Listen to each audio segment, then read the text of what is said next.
us a sign that you want to communicate with us. What are you guys? Well, we've been called ghost hunters, paranormal researchers. But we prefer to be known simply as Ed and Lorraine Warren. Lorraine Warren, the real-life paranormal and supernatural investigator who inspired the horror film The Conjuring, has died at the age of 92. The ghost hunter passed away peacefully on Thursday evening, according to her grandson, Chris McKinnell. Last night, my grandmother, Lorraine Warren, quietly and peacefully left us to join her beloved Ed. She was happy and laughing until the very end. She was my angel, my hero, and she will be deeply missed. Please join us in celebrating her life and honoring her beautiful soul. Remember to treasure those you love while you can. Thank you and God bless you all, he added. Lorraine and her husband Ed were world-renowned for their work studying and finding the supernatural. Ed passed away in 2006. Their works inspired director James Wan's horror films with titles like The Conjuring, Saw, Dead Silence, Annabelle, and The Nun, being taken from their investigations.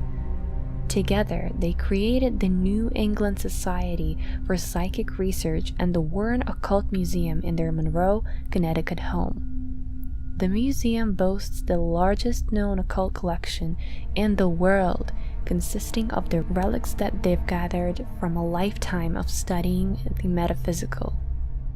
Lorraine was born on January 31st, 1927 in Bridgeport, Connecticut. She has met her husband Ed at the age of 16. Together with her husband Ed, investigated paranormal cases. In 1976, they investigated the Amityville horror case, where New York couple George and Katie Lutz claimed their house was haunted by a violent, demonic presence that drove them out of the home just 28 days after they purchased it. The case, though criticized by some as a hoax, was turned into a book in 1977 and was adapted into movies in 1979 and 2005.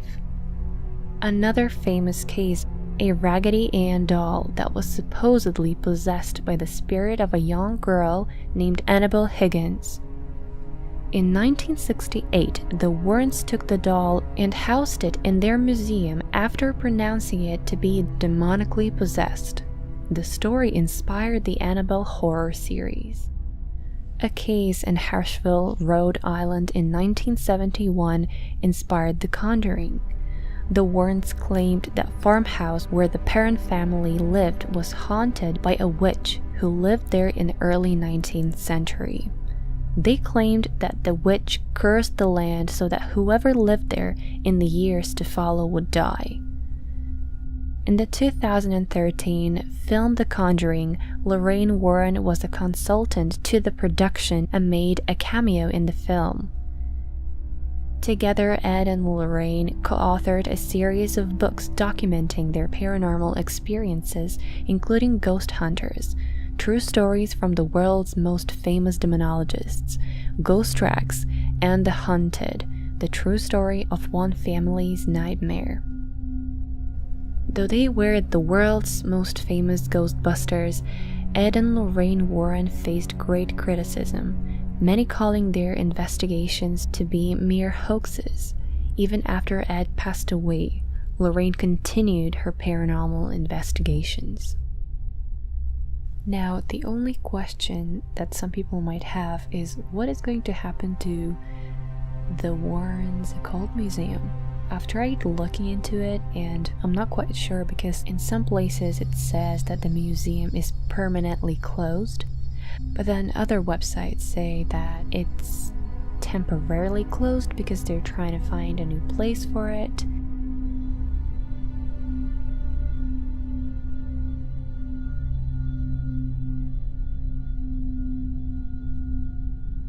But surely it will not be abandoned. Their grandkids or kids, someone will take care of everything, of every single piece in that museum.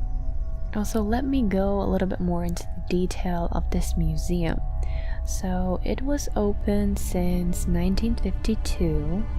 Like I said, when the Warrens found the New England Society for Psychic Research, the ever-expanding collection of knickknacks and artifacts that has been touched by evil is kept in that basement of their own home. So through these various cases, the Warrens collected trinkets and totems they claimed were defiled by the evil, and locking them in the museum to keep them safe from the public. The eccentric collection contains everything from an alleged vampire's coffin to a child's tombstone, which was said have been used as a satanic altar, death curses, demon masks, and psychic photographs. However, the most prevalent item seems to be cursed dolls. In addition, a number of nameless toys. The museum's centerpiece is the Raggedy Ann doll, of course. Annabelle sits in her own glass case, backlit by a haunting red light. Looking at the Warrens' collection, one might begin to think that hell has a thing for dolls. Whether or not one believes in the paranormal, the Warrens Occult Museum may be one of the preeminent chronicles of modern culture's obsession with the supernatural. It's a sad loss, and she has inspired one of my favorite horror films, The Conjuring. Also, if you would like to know more about the case of the Annabelle doll, if you haven't heard anything about it before, I will leave a link down below of the video about the Annabelle that I've done a while ago.